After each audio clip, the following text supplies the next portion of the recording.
Gaza മുനമ്പിൽ നടത്തുന്ന വംശഹത്യക്ക് മറുപടിയായി ഇസ്രയേലിനെതിരെ പ്രതികാര നടപടിയുമായി യമനിലെ ഹൂത്തി സൈന്യം രംഗത്ത് വന്നു. സുൽഫിക്കർ എന്ന ബാലിസ്റ്റിക് മിസൈൽ ഉപയോഗിച്ച് അധിനിവേശ പ്രദേശത്തെ ബെൻഗുരിയോൺ വിമാനത്താവളത്തെ ലക്ഷ്യമിട്ട് സേന ആക്രമണം നടത്തിയതായി തിങ്കളാഴ്ച രാത്രി പുറത്തിറക്കിയ ഹൂത്തികളുടെ സൈന്യത്തിൻ്റെ പ്രസ്താവനയിൽ പറയുന്നു. ഈ ഓപ്പറേഷൻ ലക്ഷ്യം കണ്ടെത്തിയതായും 4 ദശലക്ഷം ഇസ്രയേലികളെ അവരുടെ ഷെൽട്ടറുകളിൽ അഭയം തേടാൻ അത് നിർബന്ധിതരാക്കി എന്നും ആ പ്രസ്താവനയിൽ പറയുന്നുണ്ട്. ഈ ആക്രമണത്തെ തുടർന്ന് അവിടുത്തെ വ്യോമ ഗതാഗതം തടസ്സപ്പെടുകയും ചെയ്തു. ഗാസയിലെ സംഭവവികാസങ്ങൾ സൂക്ഷ്മമായി നിരീക്ഷിച്ചു വരികയാണെന്നും അവിടുത്തെ ജനങ്ങളുടെ ത്യാഗങ്ങളെ ആദരിക്കുകയും ബഹുമാനിക്കുകയും ചെയ്യുന്നുവെന്നും യമനിലെ ഈ സായുധ സേന അറിയിക്കുന്നു. ഗാസക്കെതിരായ ആക്രമണം അവസാനിപ്പിക്കുകയും ഉപരോധം പിൻവലിക്കുകയും ചെയ്യുന്നതുവരെ ഹൂത്തികൾ ഇസ്രയേൽ വിരുദ്ധ പ്രവർത്തനങ്ങൾ തുടരുമെന്നും അവരുടെ പ്രസ്താവനയിൽ പറയുന്നുണ്ട്.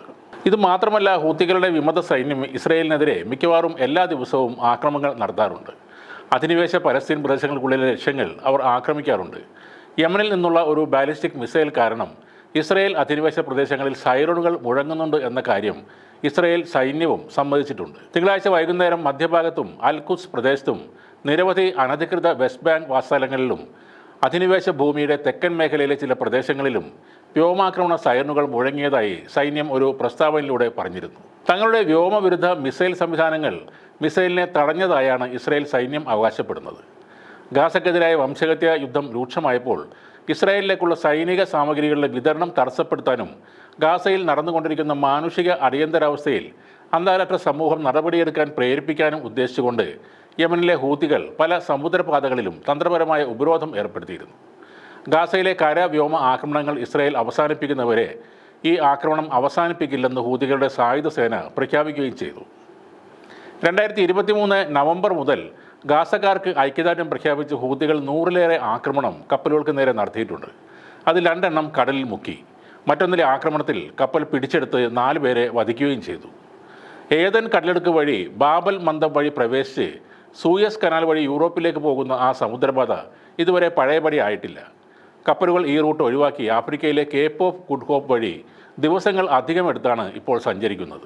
എന്നാൽ ഹമാസ് ഇസ്രയേൽ വെടിനിർത്തൽ കരാർ വന്നതോടെ ചില ഷിപ്പിംഗ് കമ്പനികൾ വീണ്ടും സൂയസ് കനാൽ വഴി യാത്ര ആരംഭിച്ചിരുന്നു.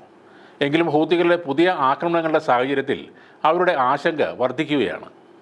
ഹൂത്തികൾക്കെതിരെ ഇസ്രയേലും US-ഉം ബ്രിട്ടനും കനത്ത ആക്രമണം നടത്തിയെങ്കിലും അവർ പിന്മാറിയിരുന്നില്ല. ഇതോടെ ഹൂത്തികളെ വിദേശ ഭീകര സംഘടനയായി അമേരിക്ക പ്രഖ്യാപിച്ച് ഉപരോധവും ഏർപ്പെടുത്തി. യമൻ്റെ ഭൂരിഭാഗവും നിലവിൽ ഹൂത്തി നിയന്ത്രണത്തിലാണ്. ഗാസക്ക് അനുകൂലമായി വലിയ പ്രതിഷേധമാണ് അവിടെ നടക്കുന്നത്. തങ്ങളുടെ സ്വന്തം പ്രശ്നം പോലെയാണ് ഹൂത്തികൾ പലസ്തീൻ ആക്രമണത്തെ കാണുന്നത്. ഹമാസ് നിലകൊള്ളുന്നതിനേക്കാൾ കൂടുതൽ ശക്തമായി തന്നെ ഇസ്രയേലിനോടും അമേരിക്കൻ ചേരികളോടും കടുത്ത സമീപനമാണ് ഹൂത്തികൾ സ്വീകരിക്കുന്നത്. അവസാനത്തെ ഇസ്രായേൽ സൈനികനും ഗാസയിൽ നിന്നും പിൻവാങ്ങുന്നവരെ തങ്ങളുടെ പോരാട്ടം തുടരുമെന്ന് തന്നെയാണ് അവർ ഉറപ്പിച്ച് പ്രഖ്യാപിക്കുന്നത്.